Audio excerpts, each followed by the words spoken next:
Тіршілік иелерінің арасындағы ең әлсізі де, ең мықтысы да адам. Келісетін боларсыз. Әлсіздікті сіз күнде көріп жүрген боларсыз. Өзіңіздің де басыңызда болар. Өмірде кездескен азын-аулақ кедергілерге салы түсіп, қайғырып, өмірден түңіліп, кейбіреулер тіпті өзіне қол жұмсап жатады. Ал қайсар рухты жандарды көп кездестіре бермейміз. Мен сондай жанмен кездескеніме, танысқаныма өте қуаныштымын. Ол кім десеңіз, ол Тұрсынай деген қарындасымыз. Қазір өзіңіз осы документальный киноны аяғына дейін көріп шықсаңыз, соған куә болатын боласыз.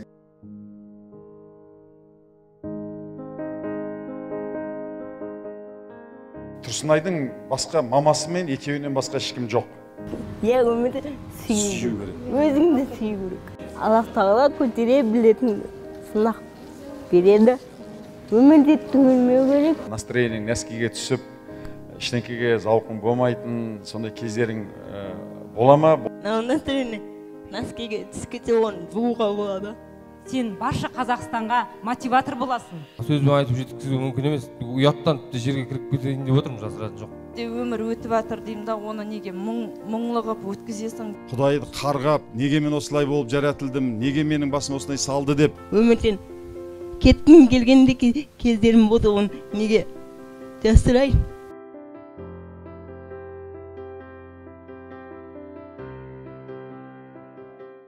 Енді шын адамның рухы керемет қой. Рухы барлық адамда бар. Бар. Біреуді ұйықтап жатыр, біреудікі оя, біреугі өлі. Соны ояту үшін не істеу керек деп ойлайсың? Ояту үшін өзіңнің рухың ішінде ұйықтап жатқан рухты ояту үшін.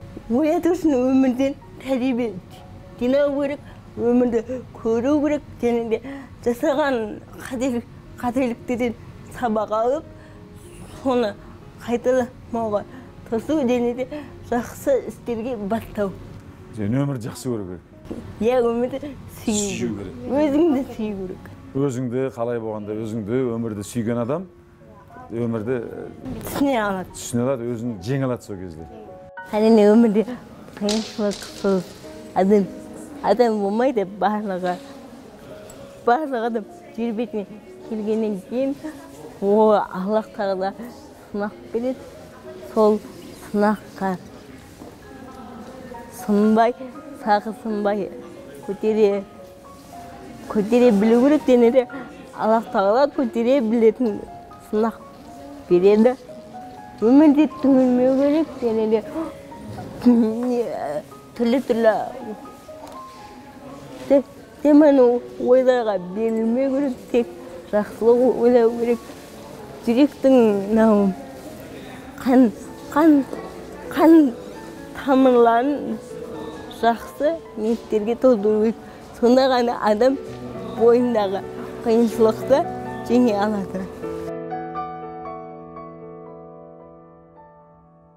Өмірім Тәңір берген сыйы маған. Өмірден сый аламын бұйырмаған. Сен барсың мына жарық әлемде, соның өзі қуаныш маған. Сен мен сенің бақытың болайын. Жаныңда жаның болып мәңгі қалайын. Жүрегіңнен орын алайын. Бағыңда гүлің болып жайнайын. Сүйгенім, сүйікті сыңарың болайын. Бақытыңды бағыма мен балайын.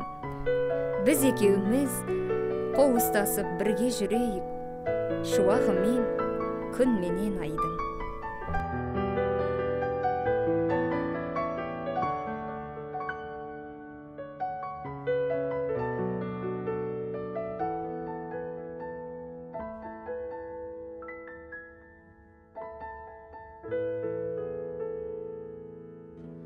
Тұрсынайға мен сұрағым бар, мен қоям деп қоя алмай жүремін. Тұрсынай, енді сен де адам болғаннан кейін, пенде болғаннан кейін көңіл күйің түсетін, қазақша айтқанда настроениең нәскиге түсіп, ештеңкеге зауқың болмайтын, сондай кездерің бола ма? Болса содан қалай шығасың? Мына маған көп адамдар мен психологик тренинг өткіземін ғой кейін. Соны айтады, мен депрессияда жүрмін, стресте жүрмін, көңіл күйім болмай жүр, шыға алмай жүрмін деп. Содан қалай шығасың? Ненің көмегімен? На настроение носкиге түскенде оны жууға болады. Соны кейде жуа алмайтын адамдар болады ғой. Соны қалай жуасың? Қалжың әрине. Менде депрессияға мен депрессия не екен білмеймін, бірақ күйзеліс екен ғой. Күйзеліс, иә? Күйзеліске менде түсем әрине. Пенде болған екен, адам болғаннан кейін түсем менде. Бірақ осы күніме шүкір, артыма шүкір етемін, және де алдымдағы биік тұрған адамдарға мен ұмтылам. Солардан мен биік болғым келеді. Енді Тұрсынайдың жағдайында болса, мен өзім кейде ойлаймын, мен осындай жағдайға түссем, мен осындай қайсарлықпен алға қарай ұмтылып, мен осындай кітап жазып, өлең жазып, университетке түсіп, кәсіпкерлік жасай алатын бедім, жоқ, тағдырыма лағынет айтып, Құдайды қарғап, неге мен осылай болып жаратылдым, неге менің басым осылай салды деп, басқаларға ренжіп, маңайыма қуаныш сыйламақ тұрмақ, қайғы сыйлап кететін адам болар ма екен деп мен 100 рет ойланамын. Көрерге жарық көзім бар, көкейде өткір сөзім бар. Таңырдың келген өшеулі, темірдің мықты төзім бар. Мен бақытты екен, жылытар жанды нұрлы күн, жан жарамды пайымдар, жолтықпайтын түндері, жарық сөйлер айым бар. Мен бақытты екен, сыйлаған Алланың небесіде көтерін таудай бек еңбекке, еңбектеп өліп жетермін жаңбырға ұқсас мұңыма. Күлкімнен гүл себемін, 100 рет құлап, 100 рет тұрып келемін. Білемін тағдыр екенін, мен бақытты екенмін. Тұрсынайдың басқа мамасымен екеуінен басқа ешкім жоқ. Мамасы екеуі ғана тұрады. Енді негізгі табыстары, міне Тұрсынай мынандай ойыншықтар жасайды, мамасы екеуі сол ойыншықтар сатады. Онан кейін біраз өкіметтен біраз жәрдемақы алады, бірақ осыған қарамай Тұрсынай меценат болып, мына өзінің ноутбугын сол кісіге сыйға тартайын деп отыр. Ойға қалдыра ма? Енді мен айтам, Тұрсынайдан тек қана қиындықты жеңетін қайсарлық рухты ғана емес, махаббатты, мейірімділікті бәріміз үйренуіміз керек деп ойлаймын. Сені ренжітіп алдым ба десем, мені кешір дедім бе? Сіз қалды ма көңілде? Жылы өздеген жүрек тоңады неге? Біреулер өмірді өткінші дей ме? Талпынып жету мұратқа бекер ме? Егер шынымен өмір өткінші болса, адамға жақсы көру мен жек көрудің керегі не? Мен аңсаймын гүлденген, әлемді гүлденген адамдар жек көруді білмесе екен, көз алдыма жақсы көрінген сол бір жан жақсылығынан жаңылмаса екен. Досым, келекеміз жақсылық жасаудан жарысайық. Біріміз қардан, біріміз таудан асайық. Сен күн бол, жылу сыйла мұздаған жанға. Мен ай бол, жарық сөйле сыйлайын адасқан жанға. Сөйтсек біздер жағынамыз ба Аллаға? Асығайық жақсылық жасауға. Бұдан асыл іс бар ма? Біздер о дүниеге кетсек те атымызды қалар жасаған жақсылығымыз ғана. Аяқ қолы сау, дені сау адамдарға айтатын кеңесің осы. Мысалы, сен өзің жаңағы ойыншық жасап, интернет арқылы кітап жазып, университетте оқып, жаңағы интернеттен біраз сауда жасап, инстаграмнан табысын тауып, және де қараш, сен қайырымдылыққа бағана біраз ақша қосып кеттің. Өткен жолы қайырымдылыққа ақша қосып кеттің. Кітабың арқылы қайырымдылыққа ақша қосып кеттің. Сен қазір қайырымдылық жасаушы адамсың. Ал сенен мүмкіншілігі 100 есе артық адамдар сол қайырым сұраушы адам. Сол қайырым сұрап жүрген адамдарға қандай ақыл кеңесің айтатын едің сен шын жүрегіңмен? Менің айтайын, дайын асқа тік қасық болмайды деп айтқым келді. Өйткені дайын асқа тік қасық болмаймын.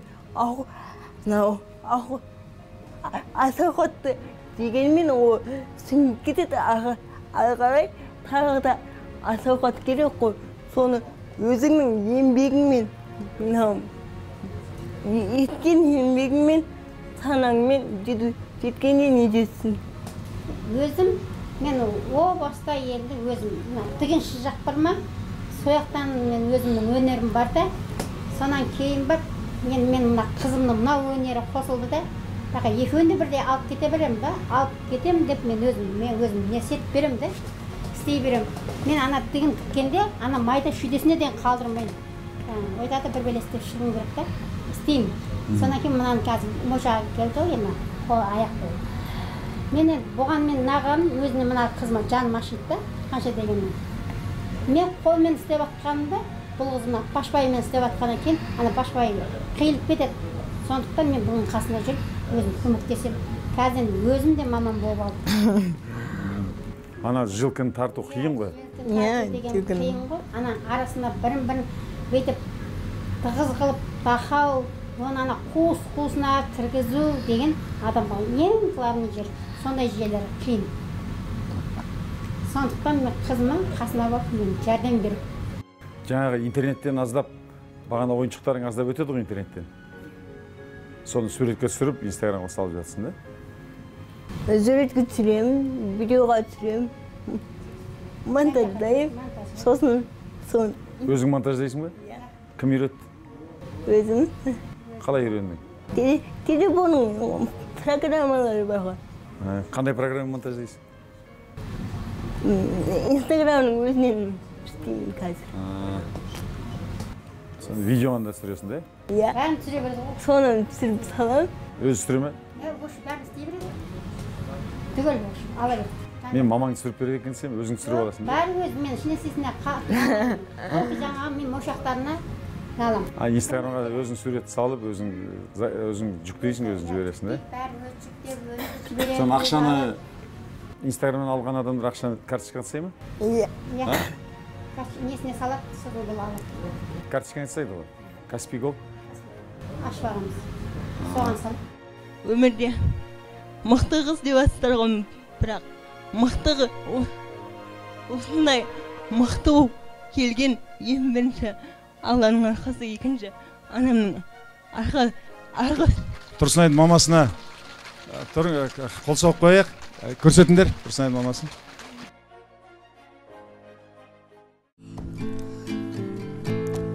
Нұрландырып әр күнді, мейірге бөліп әр түнді, көзіңнен алғаш көрдім өмір дейтін әлемді, жылытып әркез жанымды, жайнатып әркез бағымды, өзіңнен ғана үйрендім өмірде мықты болуды. Ақ қарға тоңдыртпаған, ақ сүт берген ақ мамам, жүрек жарды туғаннан, саулығымды сұраған. Ақ қарға тоңдыртпаған, ақ сүт берген ақ мамам, жүрек жарды туғаннан, саулығымды сұраған. Жаныңнан кетсем алыс, өмірдің мәні болмайды, сіздегі бар жақсы іс әлемнен табылмайды. Өткізіп бірге күн айды, жылдарым жылды жалғайды, Sizdeki var mахаббат Әлімнен табылмайды Ақ қарға тоңдыртпаған Ақ сүт берген ақ намым Жүрек жарды туғаннан Саулығымды сұраған Ақ қарға тоңдыртпаған Ақ сүт берген ақ намым Жүрек жарды туғаннан Саулығымды сұраған Ақ қарға тоңдыртпаған Ақ сүт берген ақ мамам Жүрек жарды туғаннан Саулығымды сұраған. Бүгін міне сіңілімізді көріп, қатты риза болып отырмын. Жаңағы Ажар ханым айтпақшы, өмірде өткен әр қиындықтарымыздың бәрі өте далбаса екен. Сезіп, сондай бір риза болып отырмын жаныма шейін. Тұрсынай, осы өнерің алға өрлей берсін. Сен барша Қазақстанға мотиватор боласың. Сенің болашақта жоғарыдан көргіміз келеді сені. Осындай кішкентай ғана жүрегіңнен шыққан мейірім баршамызды жаулап жатыр. Осы 31-ші ағымға келгелі бірінші күннен бастап Ахметбек ағайымыз сен бізге үлгі тұтып айтып отырады. Қазір қарап өзім риза болып отырмын жаным. Көңілім де босап тұр, өзім риза болып тұрмын. Сен көпшілік қазаққа керексің. Жаңа айтып жатсың ғой жаным, сол пайғамбарымыз сияқты нұрлы болғым келеді, сол сияқты жақсылық жасағым келеді деп. Сен оны жасап жатсың уже. Әлі де жасайсың. Көп жаса жаным, жақсылығың көп болсын. Еңбегің зор болсын, саған қарап қуанамыз. Сөзбен айтып жеткізу мүмкін емес. Ұяттан жерге кіріп кетейін деп отырмын, жасыратын жоқ. Осындай қарындасымыздың жүрегіндегі рухты Алла тағала бәріміздің жүректерімізге нәсіп етсін. Енді осындай қарындасым, денің сау болсын, Алла мақсаттарыңды ала салсын. Үлкен ұзақ ғұмыр тілеймін, анаңыздың ғұмыр жасы ұзақ болсын. Өмір сүргің келсе де келмесе де өмір өтіп жатыр деймін да, оны неге мұңлығып өткізесің деймін да. Сол себептен бір күн болса да, бір минут болса да күліп ойнап өмір сүр деймін да. Ел азаматтарымызға. Және айтып отырсыз ғой, адамдарға тренинг өткізіп сөйтіп деп айтып отырсыз ғой. Сөйтіп ойлап отырмын да, егер тренинг өткізетін болсам, сізден осы кетем болды. Міндетті түрде ұстаздан шәкірт озу керек. Егер менің өзімнен озатын шәкірттерім болмаса, онда менің ұстаз ретінде құным көк тиін деген сөз. Кішкентайымнан өмірге ұстаз болдым десем өтірік айтқан болам. Өмірден түңіліп жиренген кездерім болды. Өмірден кеткім келген кездерім болды. Оны неге жасырайын? Сонымен сен халықпен бөлісу керексің. Соны қалай жеңдің сол қиыншылықтарды? Сол кезде мынандай ой болды. Мен сол неде мүгедекке қалып қалған немесе мүгедекке ұқсамаймын. Сыртқы кейпім ұқсас болғанмен ішкі кейпім сау адамның ойын ойлаймын деген алдыма не қойдым. Және де бұл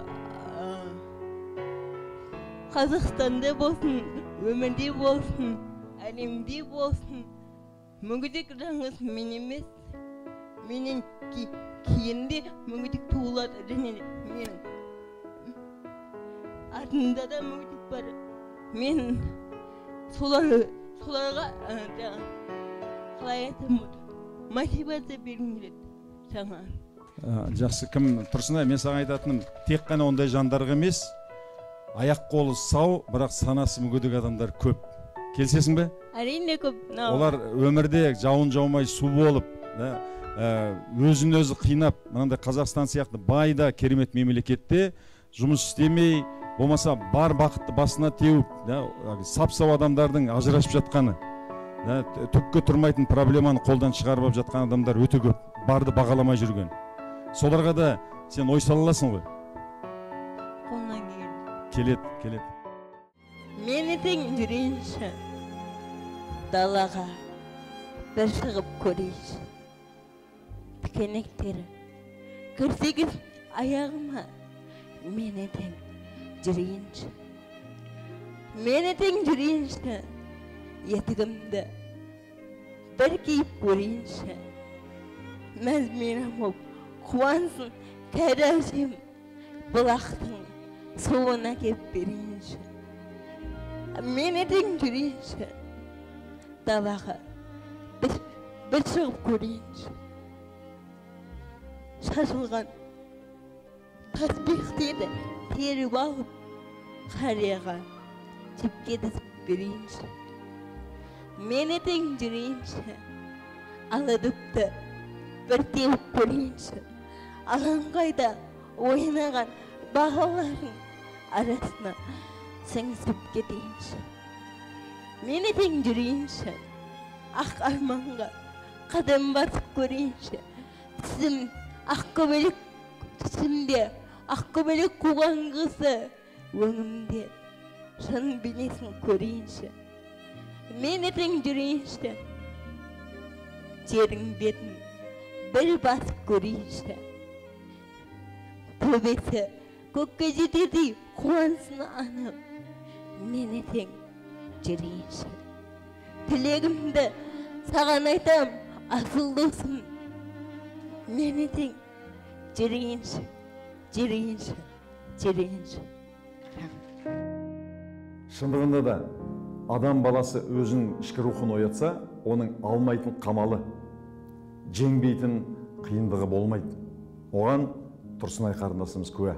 Мен осы аламан курсына Тұрсынайды жиі шақырып жүремін. Сол кезде аға, анау қолымнан келмейді, мына нәрсені мен істей алмаймын, көмектесіп жіберіңші деп жүрген жандар Тұрсынайды көргеннен кейін бірінші ар-ұяттар оянып, екіншісі ішкі рухтар оянып, өмірге құштарлықтары артып, бір керемет рух жинай бастайды. Осы Тұрсынайдың бойындағы қайтпас қайсар рух сізге де берілуіне мен тілектеспін.